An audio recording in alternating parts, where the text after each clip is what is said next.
ভাঙড় নতুন বছরেই ভাঙড়ের দায়িত্বে কলকাতা পুলিশ, আর তার আগে বছরের শেষ দিনে ভাঙড়ে গেলেন কলকাতা পুলিশ কমিশনার বিনীত গোয়েল। নতুন বছরেই ভাঙড়ের দায়িত্বে কলকাতা পুলিশ, আর তার আগে ঠিক বছরের শেষ দিনে ভাঙড়ে গেলেন কলকাতা পুলিশ কমিশনার। কল্যাণ এই মুহূর্তে আমাদের সঙ্গে রয়েছেন। কল্যাণের থেকে একটু জানবো, ঠিক কোন কোন এলাকা পরিদর্শন করলেন কমিশনার? একেবারেই প্রিয়াঙ্কা, জানিয়ে রাখি আজকে কলকাতা পুলিশ কমিশনার বিনীত গোয়েল এসেছিলেন ভাঙড়ে। মূলত এখনো পর্যন্ত খাতায় কলমে ভাঙড় কলকাতা পুলিশের আওতাধীন হলেও এখনো পর্যন্ত কিন্তু সশরীরে কলকাতা পুলিশের পক্ষ থেকে ভাঙড়ের দখল নেয়নি।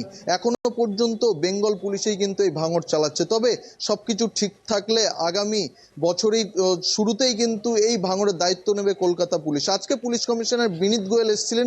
নতুন যে ভাঙড় যে ডিভিশন হবে, সেই ডিভিশনের যে অফিস, সেই অফিস একদিকে যেমন পর্যবেক্ষণ করেন, তারই পাশাপাশি যে ভাঙড় ডিভিশনের যেখানে ট্রাফিক গার্ডের অফিস হবে সেদিকেও পরিদর্শন করেন। তারই পাশাপাশি মোট যে 4টি থানা নিয়ে প্রাথমিকভাবে যে পুরো ভাঙড় এলাকা জুড়ে যে কলকাতা পুলিশ দায়িত্বভার সামলাবে, সেই 4টি থানা এলাকা কিন্তু কলকাতা পুলিশের যিনি পুলিশ কমিশনার তিনি বিনীত গোয়েল এসেছিলেন সেই এলাকা পরিদর্শন করেন। এরই পাশাপাশি যে সমস্ত বেঙ্গল পুলিশের আধিকারিকরা এসেছিলেন তাদের কাছে থেকেও এই এলাকার কোন কোন এলাকাগুলি ক্রাইম জোন সেই বিষয় নিয়েও কিন্তু খোঁজ খবর নেন। সবকিছু ঠিকঠাক থাকলে বছরের শুরুতেই কিন্তু এই ভাঙড়ের দায়িত্ব নেবে কলকাতা পুলিশ। প্রিয়াঙ্কা,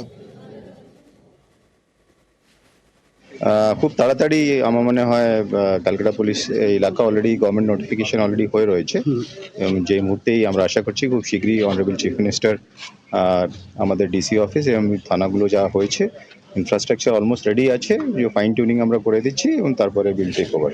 4টে পুলিশ স্টেশনসের সমস্ত ইনফ্রাস্ট্রাকচার মোরলেস কমপ্লিট আছে এবং আস্তে আস্তে অন্য থানাগুলো ইনফ্রাস্ট্রাকচার রেডি হলে ওটা হবে, প্রথমে এটাকে আমরা স্টার্ট করে দেবো।